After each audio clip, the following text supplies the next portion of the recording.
Imagine being diagnosed with schizophrenia, with unsuccessful treatment, to discover 19 years after your diagnosis, you never had schizophrenia in the first place. The disease that was actually causing your symptoms is Wilson's disease. Wilson's disease is a rare genetic disorder where the liver does not filter copper out of the body, causing the body to accumulate too much copper. The myriad of symptoms, on top of the varying rate at which symptoms evolve from person to person, make Wilson's disease a challenge to diagnose. According to the National Human Genome Research Institute, 1 in 30,000 people worldwide are affected by Wilson's disease. I was diagnosed with Wilson's disease 10 years ago and feel very lucky to have been diagnosed early on.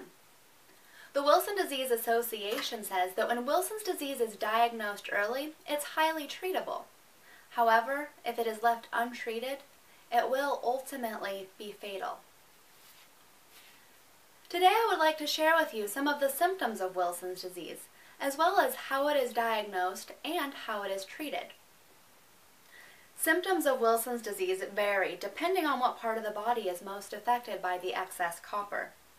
The liver and brain are the two most common organs to be affected, and the liver is usually the first to be affected.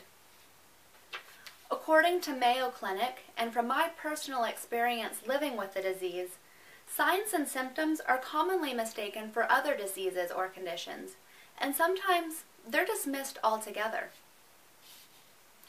Symptoms of liver disease include fatigue, easy bruising, and loss of appetite.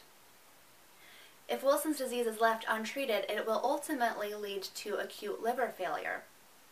Signs of this are jaundice, which is a yellowish pigmentation of the skin, and massive abdominal swelling. Neurological symptoms can also present in people with Wilson's disease. The Wilson Disease Association lists the following symptoms as potential neurological issues a person with Wilson's disease might experience: tremors or involuntary movements, seizures, and dysarthria, which is difficulty in articulating words. Symptoms related to mental health diagnoses may also occur in people with Wilson's disease, including depression, anxiety, mood swings, and schizophrenia. Eye changes and vision problems can also appear in people with Wilson's disease. Some people might experience difficulty with eye movement. Others with Wilson's disease have golden brown circles around the iris of their eyes caused by excess copper in the eyes. These golden brown rings are called Kaiser-Fleischer rings. Kaiser-Fleischer rings are one of the few symptoms of Wilson's disease that are not linked to other diseases. Other symptoms of Wilson's disease may include arthritis, premature osteoporosis, and infertility. As claimed by the Wilson Disease Association, diagnosing Wilson's disease can be difficult. There are several tests doctors might recommend to diagnose Wilson's disease. Blood tests are done to check for abnormal liver functions and for copper in the blood. 24-hour urine tests can be done to measure the amount of copper that is excreted in urine. Patients collect their urine in a jug for a 24-hour period, then deliver it to the lab for testing. Eye exams are done to check for the appearance of Kaiser-Fleischer rings. These golden brown rings around the iris of the eye are not always apparent to the naked eye. So an ophthalmologist will use a microscope with a high-intensity light source to check for the golden brown discoloring. A liver biopsy may also be necessary to diagnose Wilson's disease. This is a procedure where a doctor sticks a needle through the skin and into the liver, removing a small piece of the liver.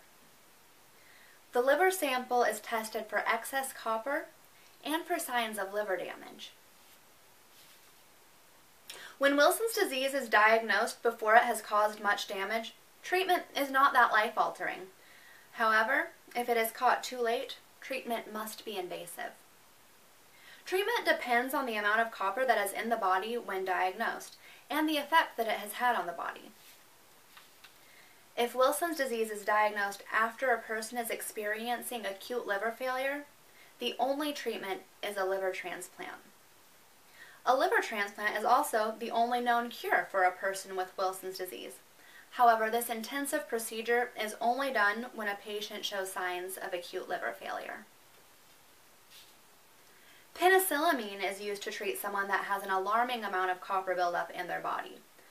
Penicillamine stops the absorption of copper into the body and binds to the copper that has already built up. The copper is then excreted out of the body in urine. Penicillamine may cause some serious side effects. According to Mayo Clinic, these include skin problems, bone marrow suppression, loss of appetite, and worsening of neurological symptoms. Zinc acetate is used to treat a person that does not have an alarming amount of copper in their body. Zinc acetate maintains the level of copper buildup by preventing the body from absorbing copper that is in foods. This is currently the preferred medication for someone with Wilson's disease because the only side effect is an upset stomach. It is also prescribed for ongoing maintenance after other medications have reduced the amount of copper that is in the body. People with Wilson's disease must also watch their diet and make sure they do not consume foods that are high in copper content. There are a lot of foods that have copper in them. The top 3 that I have been told to avoid by my treating provider are shellfish, mushrooms, and chocolate.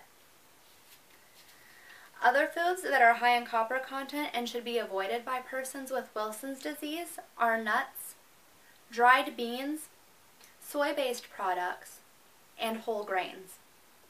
It is also important that people with Wilson's disease know the copper content of their drinking water. If tap water is high in copper content, a water filter can help to remove some of the copper. The National Human Genome Research Institute says once a person begins maintenance treatment, they may be able to eat copper-rich foods in moderation. I have confirmed this with my doctor. Today I have informed you of the symptoms related to Wilson's disease, as well as how Wilson's disease is diagnosed and treated. Over the past 10 years since my diagnosis, I have lived in 3 different states and have seen several different doctors, a couple of whom had never even heard of Wilson's disease.